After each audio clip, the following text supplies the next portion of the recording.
Welcome back, everybody. I'm Daniel Thomas, Executive Artistic Director, 42nd Street Moon, and I am pleased to have a few more of the cast members of our production of A Little Night Music joining me today for a couple of quick questions, getting to meet the cast. We have the Count and Countess, Will and Katrina here. Why don't you introduce yourselves, talk about a little bit about your Moon history, maybe your Sondheim history, and just say hi to the crowd. So Katrina? Hi, I'm Katrina. Moon history. Oh my gosh. Okay, I did Ain't Misbehavin', and I did Fiorello, and was gonna do another show, but it's not happening right now. And have I done something else?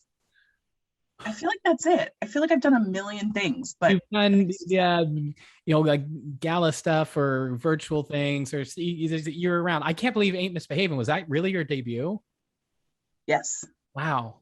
Okay. If it just seems like you've been part of the family for forever. So right. That's how I feel too. I'm like, I really like that. Anyway, the only Sondheim I've actually done, even though Sondheim is my favorite, I've only done Into the Woods when I was in high school. So I'm so excited to get to do excellent. The show. Will, how about you? I'm super excited. This is going to be fantastic. So my first Moon show was in 2005. It was Boys from Syracuse. So not the most recent one that y'all did, but back in 2005, when I think that was one of my first shows kind of back in the Bay Area doing theater again. I think that I did a Little Shop, a different Little Shop, obviously, before then, and love that show too. I've done a few shows. Nick and Nora was another one that came to mind of stuff that we did. It was kind of that was the kind of the older Moon of doing classics that had been forgotten, and I think Nick and Nora might have been the turning point where we're like, yeah, maybe that should have stayed forgotten. maybe there's a reason for that. But it was a super fun show to work on with a very talented cast. And then most recently, I did Brigadoon, which has been right before COVID, which I thought was pretty interesting. Is I did Brigadoon right before COVID, the last thing I did before COVID, and then I did Chess right after COVID, just a few weeks ago. And so my kind of closing and opening from COVID has been both with Moon. So I'm super excited to be back here again. Yeah. Oh, well, Moon Sandy. Yeah. Just have to say, just to blow your whistle, 2005, I was in high school and we would come see the shows at Moon. I feel young. So young. Husband. Before we hit record on this, we were just chatting a little bit about coming back to theater and how it's felt familiar and new all at the same time. What's been great about coming back, and what are you looking forward to continuing to do? Oh, coming back has been such a strange thing, honestly. I feel like, during this break, actors have discovered a lot of things about ourselves, about our relationship with theater and work-life balance, I should say. So in a weird way, I'm looking forward to coming back, but hopefully having a healthier relationship with it. And I feel like that's all around kind of how a lot of people are feeling, just like, although theater is my life and it is my joy and everything I want to do, I also want to be able to go to my friends' weddings sometimes, so that's not really what you asked. That's good. I mean, I was just in Alaska doing Little Shop, and we walked into the theater on our first day, and my friend Phaedra, who was in the show, she stood on the stage. She stopped and saw the audience in the chairs, and she looked at me and she said, "I forgot." And then she started crying. And then I started crying because it was such a real moment. I forgot how this felt. I forgot how important this was to me and how much of my life how much it means to me. But yeah. I can echo some of those things for sure. I mean, the chance to not have anybody doing theater for a year and a half kind of created some space in lives that then opened things up to new things, which has been great. But when I went back to chess and I stood on that stage and I looked out at audiences for the first time and I was like, oh yeah, I have missed this. I have really missed this.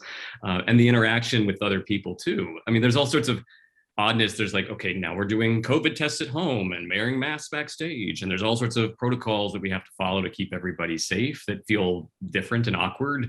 But at the same time, the core element is there. And one of the things about chess was that everything was kind of more front. We were doing a in-concert version. So I'm really looking forward to this, where we actually can look more at each other and interact with each other and kind of have that kind of traditional act together. So yeah, I'm really looking forward to it. I think one of the things you said about the seeing the audience out there, the audiences, as I've talked to them, like the word they've used is relieved, that they're relieved that we're back, that they're able to come experience this with us. And even with the masks, even with the vaccination protocols and all of that, they're just happy. They're happy to be in the room with us. Will, you're as close as there probably is to an antagonist in this show. And I'm going to ask this of both of you, because we've talked with some of the other cast members about the love triangles and how the show is built and the relationships and, you know, this person with this person and this person. How do you feel your character changes in his outlook towards love over the course of the play, if at all? Oh, I think he does. I don't think of him as a villain in the like traditional sense. I mean, one of the things I love about this show is that everybody's flawed, right? And everybody's got the things that happen, that the flaws that they have, like psychotic jealousy that Carl Magnus happens to kick off a lot of the plot. So it kind of feels very like antagonistic in that way, but I think he's just kind of living his life. But I do think he does kind of learn some things. I think he treats his wife one way and his mistress another way. And I think he kind of starts to understand that he needs to treat everybody with respect and love. And he kind of falls back in love with his wife, which is really beautiful, right? He understands what he's been taking for granted for a while, and what he's been looking for actually was at home all along. So I think he does change. And Katrina, as the wife, I think the long-suffering wife in this scenario, how do you think she reacts to that, and how does that help her journey over the course of the show? I think that this role is like a classic, like, because okay, so the repartee that they have is like it's so fun, and obviously so like the connection is there. Like they obviously very deeply know each other and love each other, and they have this like, and like you said, he taking advantage of this, love that he has at home. But like, in a way, like, I mean, how many times does that happen all the time in the world, And I think especially given the time and whatever, this happens a lot, right? Like you had a mistress and you had your wife or whatever. And I mean, there is an arch for her for sure. But I kind of think that she knows the whole time, like, she knows this man. She knows how to get him back. I know how to get you back, baby. Yeah, you do. Charlotte has probably my favorite solo song in the show. I think Every Day a Little Death is just a beautiful piece of writing. And she has my favorite one-liners. I think some of the dialogue. Oh, yes. I'm so excited. It's been forever since I've played like a role that gets to like talk. So besides like, Bessie Smith pre-pandemic, where I did all the talking. Will, have you been practicing your knife throwing? Yes. Actually, no, because the past 2 times I've done this role, they've cut that one little bit. So I don't know if we'll do it this time or not, but yeah. We don't know how we're doing it yet. I know it exists. I know we've had discussions, but that's not we'll bug Darren about that later. All right. I'll work on my knife throwing. I'm sure Dennis will be super happy about me doing that in the house. Well, I'm glad thank you for taking a few minutes so everybody gets to know you and hear a little bit about you and coming into the show, and we're totally excited to get started with rehearsals like in the next 7-10 days and to get this thing going. Little Night Music runs November 4th through the 21st at the Gateway Theater. Tickets are on sale now at 42ndstreetmoon.org. We hope to see you there. We are grateful to be back doing live theater for everybody. Will, Katrina, thank you so much for taking a few moments. Thank you all for watching, and we'll see you real soon.